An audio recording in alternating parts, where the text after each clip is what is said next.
Într-un orășel liniștit din sudul Portugaliei, o familie de străini locuia de câțiva ani într-o vilă veche, aproape de o pădure sacră. Sofia și soțul ei, Adrian, se mutaseră acolo împreună cu cei doi copii, băiatul lor, Elias, și fetița mai mică. Adrian lucra ca restaurator de artă, iar Sofia se ocupa de grădină și de educația copiilor. Timpul părea să curgă lin, până în ziua în care un accident stupid avea să le schimbe viața pentru totdeauna. Într-o dimineață ploioasă, în timp ce familia traversa un pod vechi, mașina lor a derapat. În haosul care a urmat, fetița a căzut în apă, iar Elias a sărit instinctiv după ea. Sofia, disperată, a reușit să salveze fetița, dar nu și pe Elias. Ceva s-a rupt în Sofia în acea zi. Zilele au devenit tăcute, iar nopțile coșmaruri. Casa, cândva caldă, devenise un mausoleu în care doar jucăriile prăfuite aminteau că acolo fusese cândva un copil. Sofia nu mai putea merge în camera lui Elias. Nu mai vorbea despre el. Dar într-o seară, menajera casei, o femeie localnică, pe nume Nara, a găsit-o plângând în tăcere cu fotografia băiatului în mâini. Dacă ai avea o șansă să-l auzi o ultimă dată, ai accepta? Sofia a ridicat capul. O flacără i s-a aprins în privire. Aș face orice. Nara închise ușa camerei și trase draperiile. Se apropie de Sofia și vorbi în șoaptă, cu voce joasă și gravă, ca și cum ceea ce urma să spună ar fi fost un păcat vechi.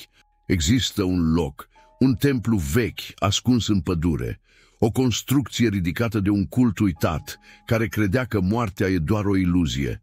Acolo, granița dintre lumea noastră și cealaltă devine subțire. Dacă vorbești din inimă, ei te pot auzi. Sofia nu înțelegea, dar vocea Narei părea să-i atingă ceva înăuntru, un gol pe care nici durerea nu-l mai umplea. Ce vrei să spui, că pot vorbi cu Elias? O singură dată, scurt, dar suficient cât să-ți aline sufletul. Însă totul trebuie făcut exact cum trebuie. Altfel, ce răspunde nu va fi el. Sofia s-a lăsat în fotoliu, simțind cum tot trupul îi se răcește. Spune-mi ce trebuie să fac. Nara scoase dintr-un săculeț vechi o bucățică de pânză și o bucată de hârtie pe care desenase un cerc în care erau marcate poziții pentru lumânări, sare, cenușă. Vei merge acolo la apus. Vei turna cenușa lui Elias în centrul templului. Te vei așeza în afara cercului și vei vorbi cu el. Dar să nu deschizi ușa, oricât te-ar ruga, oricât ar plânge. Sofia încremeni. Ce ușă? Vei ști când o vei vedea. Va fi între tine și el și trebuie să rămână închisă. Dacă o deschizi, nu doar el va trece. Pentru o clipă, Nara păru mai bătrână decât înainte. Ochii ei obosiți păreau să revadă ceva ce nu voia să-și amintească. Și nu uita, ai nevoie de cenușa lui. Fără ea, niciun cuvânt nu ajunge dincolo și niciun răspuns nu se întoarce curat. Sofia nu a dormit deloc în noaptea aceea. Stătea în întuneric, cu ochii fixați pe peretele gol, acolo unde fusese cândva poza lui Elias. În mintea ei, vorbele Narei se repetau obsesiv. Ai nevoie de cenușa lui. Fără ea, nimic nu vine curat înapoi. În jurul orei 3 dimineața și-a pus o haină groasă. A luat o lopată și s-a strecurat din casă, învelită în tăcere. Adrian dormea, iar fetița era în camera ei, fără să știe că mama avea să facă cel mai greu lucru din viața ei, să dezgroape propriul copil. Drumul până la cimitir a fost lung, rece și plin de fiori. Ploaia începea să cadă ușor ca o binecuvântare murdară. Când a ajuns în fața mormântului, Sofia a căzut în genunchi. Nu mai era timp pentru lacrimi, doar pentru fapte. Fiecare lovitură de lopată era o rană nouă în sufletul ei.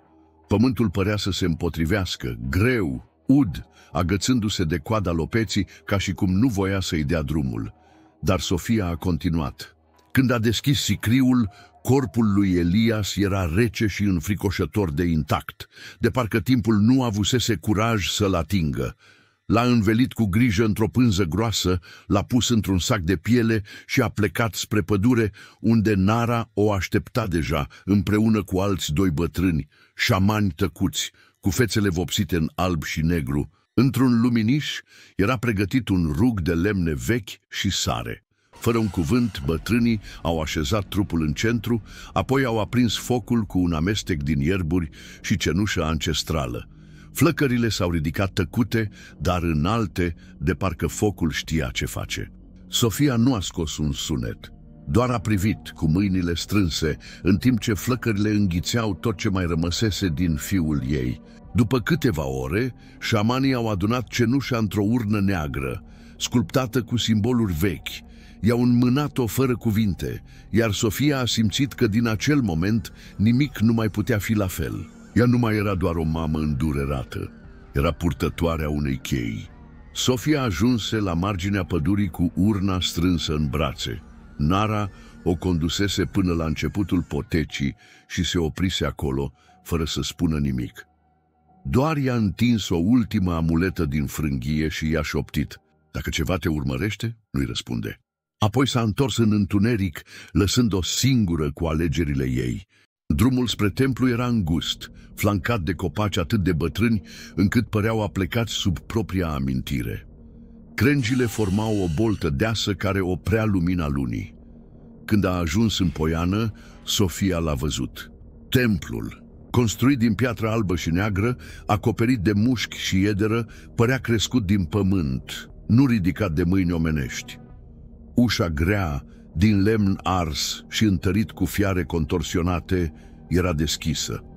Nu larg, ci atât cât să invite sau să avertizeze. În interior, aerul era umed și greu, cu un miros dulceag, aproape bolnav. Zidurile erau acoperite cu simboluri ciudate, scrijelite cu mâini tremurânde. În mijlocul sălii, un cerc perfect era trasat pe podea cu sare, cenușă și bucăți de os. Sofia a așezat urna în centru și a aprins o singură lumânare, înaltă, cu ceară neagră, așezându-se la marginea cercului. A stat acolo, în tăcere, până miezul nopții. Atunci, templul a început să respire. Pietrele trosneau. Pereții păreau să se miște lent, ca și cum ar fi fost din carne tensionată. Din tavan se scurgea o picătură de lichid lipicios, care se auzea clar în liniștea înghețată. Apoi, din adâncurile templului, se auzi un sunet, un plânset slab de copil, dar cu o tonalitate străină, prea joasă, prea lentă. Sofia se ridică tremurând. Lângă peretele din spate descoperi o deschidere îngustă, care cobora printr-un șir de trepte spiralate scobite direct în piatră. Cu lumânarea în mână, începu să coboare. Mișcarea ei era lentă, dar respirația tot mai rapidă. Ajunsă jos, în întuneric, simți o răceală care părea să vină din interiorul oaselor. Lumina pâlpâii, apoi se stinse brusc. Totul deveni negru. Sofia, cu mâinile tremurând, reuși să reaprindă fitilul.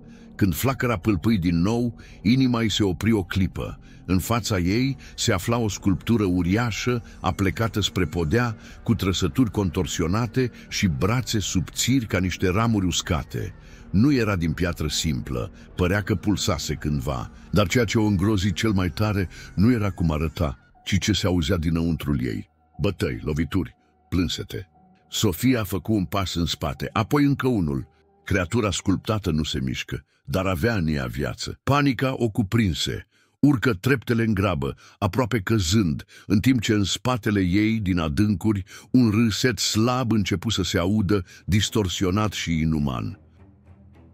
Sofia urcă treptele cu inima bubuind în piept, cu flacăra lumânării, tremurând violent în mâna ei. Când ajunse din nou în sala principală a templului, aerul era mai rece decât înainte, iar pereții păreau strânși, mai apropiați, de parcă spațiul însuși se închisese odată cu întunericul. În mijlocul cercului, urna cu cenușa băiatului stătea neclintită, dar ceva în jurul ei era schimbat. Sarea fusese tulburată, un fir de cenușă plutea în aer, ca și cum respira. Apoi, mânerul ușii templului s-a mișcat. o singură dată, metal pe piatră, un sunet sec, profund, apoi din nou și din nou, mai tare, mai repede. Lovituri ritmice urmate de un plânset slab. Mamă, e frig aici, deschide! Glasul lui Elias, firav cu tremurul acela pe care Sofia îl recunoștea dintre 1000, ca atunci când era bolnav, când visa urât, când o căuta noaptea printre așternuturi. Mamă, sunt eu, deschide! Lacrimile i-au umplut ochii. Tremura, dar nu de frică, ci de durere. O durere cumplită, aceea pe care doar mamele o înțeleg. Știa ce i s-a spus, știa ce nu trebuia să facă, dar instinctul, acea legătură invizibilă între ea și copilul ei, a fost mai puternic decât orice regulă. S-a apropiat de ușă, mânerul s-a oprit. Ești acolo, Elias? Te rog, mamă, mi-e dor de tine. Sofia și-a pus mâna pe fierul rece. A închis ochii și cu o singură mișcare a deschis ușa templului cu putere. Aerul s-a tăiat în două. O rafală rece a pătruns înăuntru, stingând lumânarea. Cenușa s-a ridicat într-un vârtej tăcut. Dar afară nu era nimeni, doar întuneric. Un gol absolut, nicio umbră, nicio siluetă, doar pădurea tăcută, nemișcată și prea liniștită. Sofia a rămas în prag, tremurând. Glasul nu mai venea din afară, venea din interiorul templului. Sofia a părăsit templul cu pașii grei, cu inima pustie, dar într-un fel ușurată. Vocea băiatului o atinsese din nou și chiar dacă nu-l văzuse, chiar dacă totul fusese bizar și tăcut, simțea că primise o formă de răspuns, o închidere. Se convinsese că asta fusese tot. Un rămas bun. În zori a intrat în casă. A închis ușa încet, s-a lăsat în genunchi și a plâns pentru prima oară fără furie, fără disperare, doar cu tristețea unei mame care a înțeles că trebuie să lase trecutul în urmă. După câteva ore de somn chinuit, a fost trezită de o voce firavă. Fetița ei, palidă, cu ochii mari și speriați, o privea din pragul camerei. Mami, el s-a întors. Sofia a încremenit. Cine? Băiatul e în camera lui și nu vrea să iasă. Cu inima strânsă, Elias. Sofia a urcat încet scările.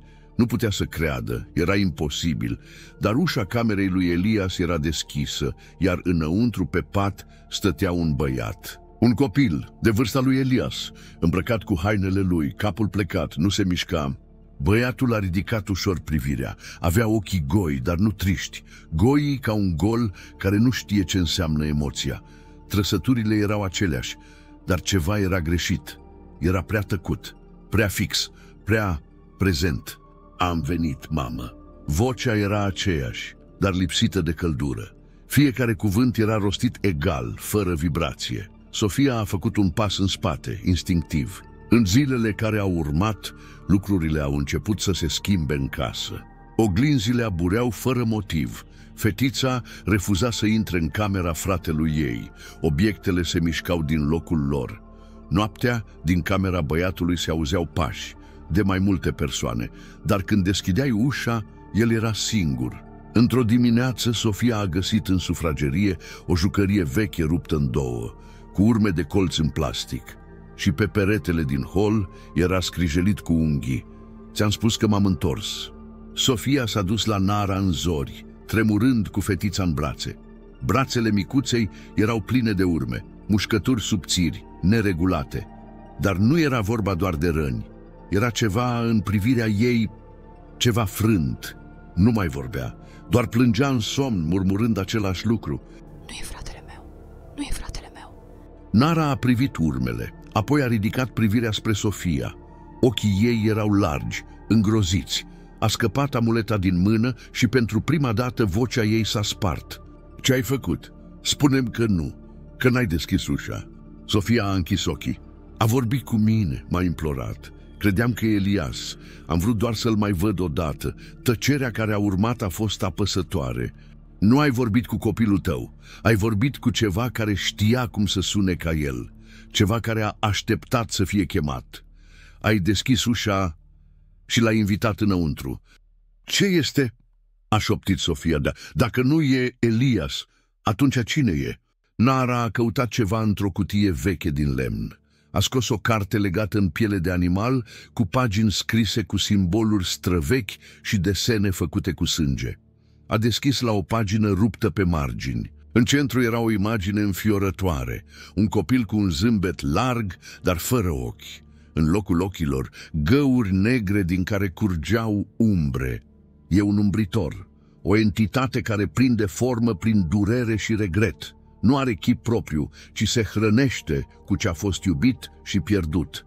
A ales forma lui Elias, pentru că acolo era cea mai mare slăbiciune. Cum îl oprim? A întrebat Sofia disperată. Nara a ezitat, apoi a închis cartea. Nu-l poți alunga ca pe o fantomă. Trebuie să-l dezlipești de chipul pe care l-a luat, să-l forțezi să se arate așa cum e cu adevărat.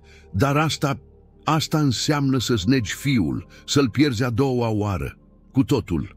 Sofia a simțit cum lumea din jurul ei se năruie. Atunci o voi face. Nara o privi pe Sofia cu ochii încețoșați de teamă și hotărâre. Trebuie să ardă. Tot ce i-a aparținut, hainele, jucăriile, orice are legătură cu el, cu forma lui. Sofia dădu din cap, în timp ce fetița dormea adânc într-un colț al sufrageriei, epuizată de coșmaruri. Amândouă au început să adune lucrurile băiatului. Dulapul scârțâia la fiecare ușă deschisă, ca și cum s-ar fi împotrivit. Fiecare obiect scos părea încă viu. Hainele miroseau a copil, iar jucăriile păstrau căldura palmelor mici care le ținuseră. Sofia plângea în tăcere în timp ce băga în saci tricourile lui preferate, bluza cu desene de dinozaur, căciula lui albastră. Nara, în schimb, era rece, concentrată, dar mâinile îi tremurau tot mai tare. Pe măsură ce adunau totul, casa a început să reacționeze. Ușile au început să se trântească, una câte una. Un ecou asurzitor, ca niște bătăi de tobe care anunțau o judecată. Ferestrele s-au aburit. Aerul s-a îngreunat, iar de pe scări, din întuneric, s-a auzit o voce cunoscută, prea cunoscută. Mamă, ce faci? Unde-mi duceți lucrurile? Sofia a încremenit. Glasul era rupt ca o înregistrare stricată. De ce mă alungi, mamă? Ușile s-au trântit iar. O jucărie a pornit singură, cântând un cântec de leagăn, dar versurile erau distorsionate. Nu mă uita, nu mă arde. Vino cu mine, mami. Nara a luat cei doi saci și a fugit afară, în grădină. Ajunsă lângă piscină, a scos o cutie de chibrituri și a încercat să le aprindă. Dar nu se aprindeau. De fiecare dată când trecea bețigașul pe piatră, vântul sufla dintr-o direcție diferită, ca și cum aerul însuși voia să oprească focul. Nara tremura cu sacii la picioare, iar în spatele ei, din întunericul curții, ceva se mișca. Crengi foșneau, dar nu era vânt. Un sunet umed, ca o carne târâtă pe piatră, se apropia. Când s-a întors, a văzut-o. Creatura din templu. Nu era doar o sculptură. Acum avea carne, membre subțiri, contorsionate, cu degete lungi și tremurătoare. Capul era înclinat, iar din pielea crăpată ieșeau ochi deschiși, care clipeau haotic. Din gât îi ieșea un sunet bolborosit ca un râs sufocat. Nara a scăpat chibriturile. Tremura încercând să fugă, dar ființa s-a apropiat în tăcere. A ridicat un braț ca o rădăcină și cu o mișcare lentă și precisă i-a acoperit gura și nasul. Nara a fost trasă în spate, târâtă, fără un țipăt. Sofia, privind pe geam, a văzut doar cum corpul femeii e înnecat forțat în piscină. Capul apăsat până la fund, în timp ce din apă se ridica o dâră de fum, nu de la foc, ci de la ceva ars din interior. Apoi, liniște. Sacii cu haine au rămas lângă piscină, neatinși, nearși. Sofia stătea lipită de fereastră, cu mâinile strânse pe pervaz, privind cum corpul Narei se scufunda în liniștea apăsătoare a piscinei. Nu putea să strige, nu putea să respire, doar lacrimile îi se prelingeau fără control pe obraj, în timp ce ființa din întuneric dispărea la fel de lent cum apăruse, topindu-se în noapte ca un abur blestemat. Sofia a simțit un val de furie care i-a acoperit frica. A înșfăcat lumânarea de pe altarul improvizat, a aprins-o cu un chibrit tremurând și a înfășurat un prosop ud în jurul mâinii și a coborât în fugă scările către ușa din spate. Fiecare pas se lovea de lemnul scârțâitor. Fiecare colț al casei părea să respire odată cu ea. Când a ieșit în curte, a simțit o vibrație în aer, ca o presiune nevăzută ce încerca să-i zdrobească umerii. Ajunsă lângă saci, a ridicat lumânarea și a dus flacăra la pânza îmbibată. 3 secunde, 4. Pânza a început să fumege. Dar înainte să arunce focul peste saci, un glas mic s-a auzit din spatele ei. Mami. Sofia s-a întors încet. Fetița stătea în pragul ușii casei, cu rochița de noapte lipită de piele, dar ochii ei nu mai erau ai ei. Erau negri complet, fără pupile, fără viață, ca 2 găuri în realitate. E prea târziu, mami. El rămâne. Eu i-am dat voie. Sofia a simțit cum inima îi se oprește. Un gând o străfulgeră a intrat în ea. Elias, sau ceea ce se preface că e Elias, s-a agățat de fetiță ca o plagă vie. Fetița zâmbea acum, larg, anormal, și a făcut un pas înainte. Tu l-ai chemat. Eu îl păstrez. Fără să mai gândească, Sofia a aruncat flacăra peste sacii cu haine. Țesătura s-a aprins instant, iar fumul a țâșnit în aer, înecăcios, negru și plin de scântei roșii. Fetița a urlat, nu cu vocea ei, ci cu o voce joasă, veche. Trădătoare! Nu ai voie să rup legătura! Flăcările au luminat chipul ei. O secundă a fost fata Sofiei, apoi chipul s-a transformat într-o mască întinsă, cu vene întunecate care pulsa sub piele. Sofia a înșfăcat-o fără să ezite, a cuprins-o în brațe și a fugit. A fugit prin curte, prin porți, prin drumuri noroioase, direct spre marginea pădurii, spre șamanii care o ajutaseră să ardă trupul. În spatele lor, casa ardea. Fără flăcări, dar cu țipete, țipete de copii, țipete de entități, țipete de durere. Sofia ajunsese în pădure cu trupul fetiței în brațe, aproape fără suflare. Focul din casa lor se vedea în depărtare, roșu, tremurat, parcă încercând să tragă lumea întreagă înapoi în iad. Dar ea alerga spre lumină, spre cei 3 șamani tăcuți care o așteptau într-o poiană veche, scăldată în umbre. Fetița nu scotea un sunet. Ochii ei negri, goi, urmăreau cerul fără să clipească. De pe buze nu mai venea nicio șoaptă. Era acolo și totuși nu mai era. Cei 3 șamani trasaseră un cerc în pământ, cu sare, cenușă și o pastă groasă din plante sfărâmate. În mijlocul cercului ardea o flacără mică, albăstruie, care nu părea să lumineze nimic. Era doar acolo, un simbol viu. Pune copilul în centru repede, înainte ca noaptea să se întărească, spuse cel mai în vârstă dintre ei. Sofia a așezat-o ușor tremurând. Fetița nu a opus rezistență, nici măcar nu a clipit. Unul dintre șamani a scos o urnă mică din piele și a presărat deasupra copilului cenușă, amestecată cu pulbere de os și ierburi. Al doilea a început să murmure o incantație veche, guturală și scurtă. Cuvintele sunau de parcă ar fi fost rupte din pământ. Shaltoren misra, velumei dora, ela. Pământul din cerc a început să vibreze. Flacăra s-a înălțat, aerul s-a făcut greu, apăsător. Și atunci fetița s-a arcuit brusc, ca și cum o forță nevăzută i-ar fi tras coloana. Din pieptul ei a început să iasă o ceață neagră, densă, care pulsa și se întindea, căutând ieșirea.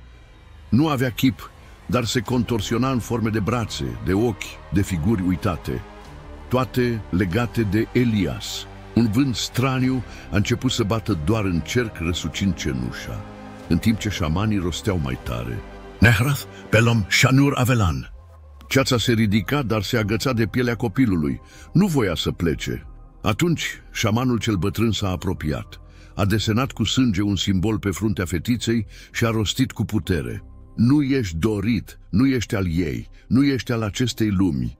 Ceața s-a strâns într-o masă tremurătoare, plutind deasupra cercului. Pentru o clipă a luat forma unui copil, un chip asemănător cu Elias, dar distorsionat, trist, rece, gol. N-a vorbit, nu a țipat, doar a privit. Apoi s-a destrămat lent, ca o fumegație trasă înapoi de o gură nevăzută, dintr-un adânc de unde nu ar fi trebuit să iasă niciodată. Fetița a leșinat, respira, Ochii ei erau din nou limpezi, lacrimi îi se prelingeau pe obraji. Sofia a căzut în genunchi, iar șamanii au tăcut. Cercul se stinsese singur, nimeni n-a spus nimic. Dar în pădure vântul se oprise și odată cu el ceva mai vechi plecase.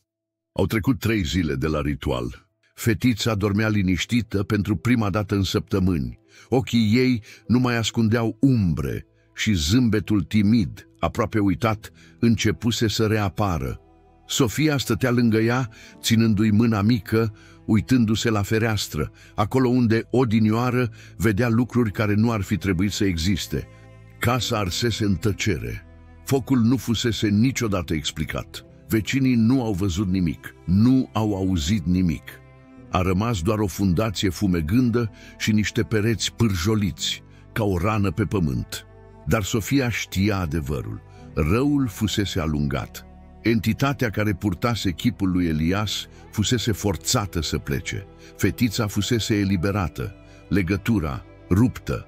Totuși, ceva o bântuia. Într-o dimineață, în timp ce împăturea hainele salvate din incendiu, Sofia a găsit în buzunarul unei bluze a fiului ei un bilețel mototolit. Hârtia era îngălbenită și scrisă cu mâna lui Elias, cu litere tremurate. Mamă, dacă mă mai auzi vreodată, nu-ți fie frică. Nu sunt eu cel care a venit, eu doar te-am visat. A strâns hârtia la piept și a plâns în liniște. Nu de teamă, nu de regret, ci de eliberare. În aceeași seară a mers singură în pădure până la locul templului, dar acolo nu mai era nimic, doar iarbă verde și flori sălbatice crescute în cerc. În mijloc, o singură jucărie ardea ușor, de parcă focul nu o mistuia, ci o ținea vie. Sofia s-a așezat în iarbă și a șoptit: "Ești liber acum, puiul meu, te las să pleci și îți promit că nu te voi uita niciodată." În vânt frunzele au foșnit ca o mângâiere și pentru prima dată nu i-a mai fost frică de tăcere. Ai fi deschis ușa? Spune-mi în comentarii. Dacă ți-a plăcut povestea, lasă un like și abonează-te pentru a păși cu mine în următoarea poveste de groază. Noaptea abia începe.